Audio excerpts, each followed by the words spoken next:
Merci. Pour le groupe Ensemble pour la République, Céline Calvez pour 1 minute. Merci, Monsieur le Président. Monsieur le Ministre, abordé lors du dernier Conseil européen, le rapport Draghi souligne la nécessité d'investir massivement dans les nouvelles technologies et plus particulièrement dans l'intelligence artificielle afin de rattraper le retard de développement de l'Union européenne avec ses voisins américains et chinois et de, entre guillemets, libérer notre potentiel d'innovation. Aussi, si ce rapport appelle à une libéralisation des règles pour éviter tout frein au développement de l'IA, dont les capacités sont à même de révolutionner l'ensemble de nos secteurs d'activité, il reste nécessaire d'assurer une éthique dans l'élaboration de ces technologies qui ne sauraient s'affranchir des normes et principes fondamentaux qui régissent nos sociétés.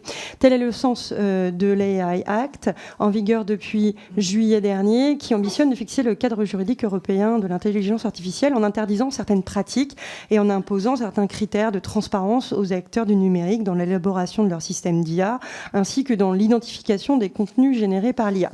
Dès lors, comment la France et l'Europe s'assureront-elles que ces entreprises respectent les critères de transparence et de sécurité imposés par l'IA? Plus largement, quelles actions mettre en œuvre pour encourager l'innovation dans l'IA tout en garantissant le respect des principes européens, que ce soit sur la sécurité des données ou encore le respect de la propriété intellectuelle? Merci, Madame la députée Calvez. Vous avez raison de mentionner l'IA Act qui a permis de mettre en place effectivement une charte de normes sur le plan déontologique, à la fois le développement de certaines capacités de l'IA, leur utilisation, le type de contenu. On pense notamment aux deepfakes, par exemple. Et ça fait partie de l'agenda de régulation de l'Union européenne qui s'impose aux entreprises qui s'installent et qui développent leurs activités sur le continent européen. On l'a vu notamment, par exemple, là aussi avec le DSA-DMA sur la question de la régulation des plateformes technologiques.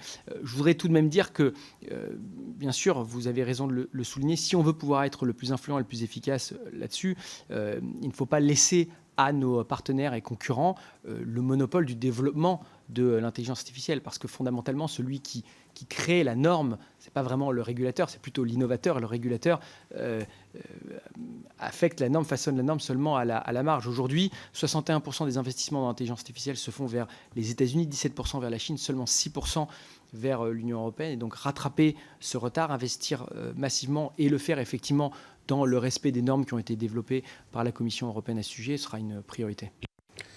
Merci beaucoup. La parole est à Marietta Karamanli pour le groupe socialiste.